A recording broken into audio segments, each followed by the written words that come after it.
Hello everyone, and welcome. Today, we're going to tackle a really important topic that beautifully links the lungs and the heart, Cor Pulmonale. You know, getting a good grip on this is a real game changer, not just for your exams, but for your day-to-day clinical practice. And don't worry, we're going to break it down and make it super simple, clear, and easy to remember.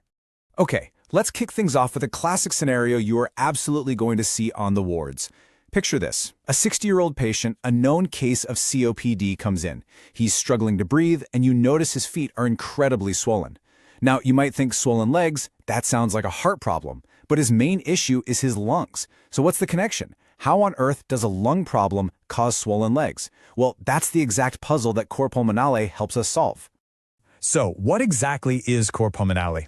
Here's the core definition you need to know. It's failure of the right ventricle of the heart. But, and this is the absolute key, you have to remember this, the problem starts in the lungs, or the blood vessels of the lungs, or even the chest wall. It is right-sided heart failure that is not caused by a problem with the left side of the heart. This distinction is so crucial.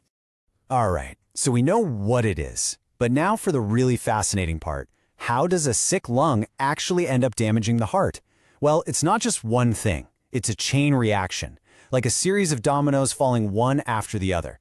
If you can understand this sequence, you've pretty much mastered the entire concept. So let's break down the pathophysiology step by step.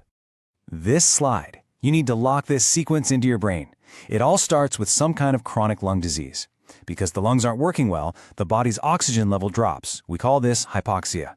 Now, the blood vessels in the lungs do something really strange in response to low oxygen. They clamp down, they constrict. So imagine all these tiny pipes suddenly getting narrower. This causes a massive pressure backup throughout the entire lung circulation.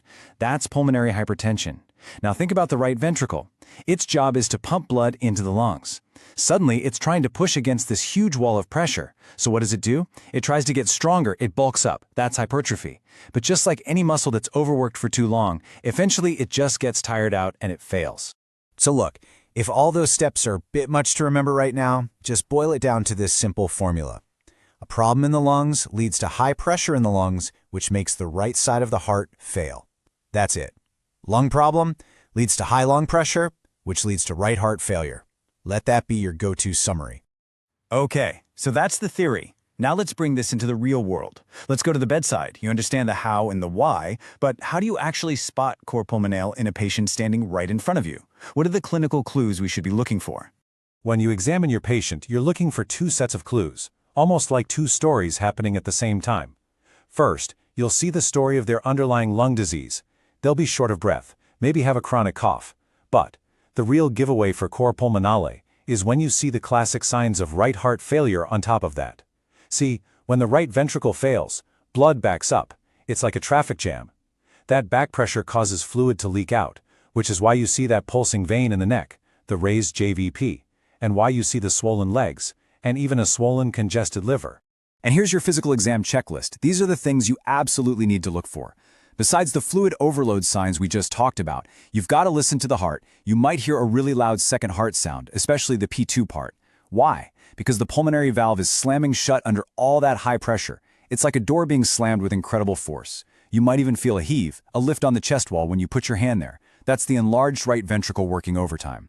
All these signs together paint a very clear picture. Right. So your clinical skills have pointed you in the right direction. You suspect cor pulmonale. Now what? How do we use tests and investigations to prove it and make sure we're not missing anything else? So we have a whole toolkit of tests we can use. An ECG can give us some electrical clues that the right ventricle is under a lot of strain. A chest X-ray might show us a big enlarged pulmonary artery.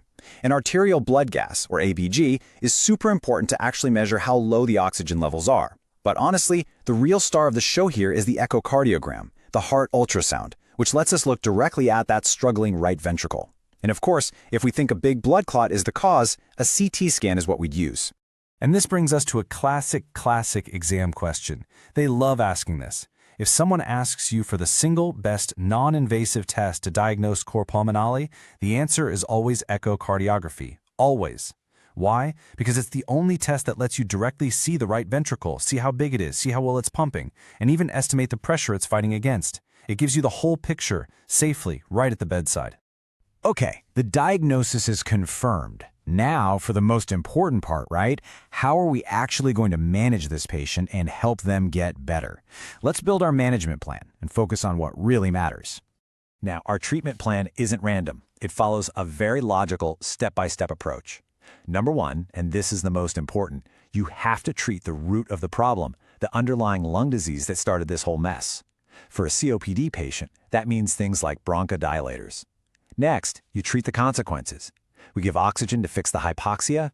We use diuretics to help get rid of all that extra fluid, which helps with the swelling. And sometimes we use special drugs to try and open up those constricted blood vessels in the lungs. But out of everything we've talked about, what is the single most important life-saving therapy? You have to know this, it's oxygen. For your exams and for your patient's life, oxygen is the cornerstone of treatment. Why? Because it directly fights the hypoxia, which, if you remember, is what's causing those blood vessels to constrict in the first place. By giving oxygen, you help those vessels relax, you lower the pressure, and you take a huge load off that struggling right ventricle. Okay, we have covered a lot of ground. Before we finish up, let's do a quick, high-speed revision. These are the absolute must-know, high-yield facts that you need for any exam, whether it's a written paper or a practical viva. Seriously, take a screenshot of this slide or just burn it into your memory. These 4 questions come up again and again and again. What's the most common cause? COPD. Which ventricle fails? The right ventricle. What's the best non-invasive investigation? Echocardiography. And the single most important treatment? Oxygen therapy. If you know these 4 points cold, you are in a fantastic position for your exams. So what's the big takeaway from all of this? It's about taking this knowledge from the lecture hall and applying it at the bedside. The next time you see a patient with a long history of lung disease, don't just listen to their lungs. Actively look for those clues of right heart strain, check their neck for a raised JVP, check their ankles for that pitting edema. You now have the complete framework to connect the dots between the lungs and the heart. Keep asking questions, keep being curious,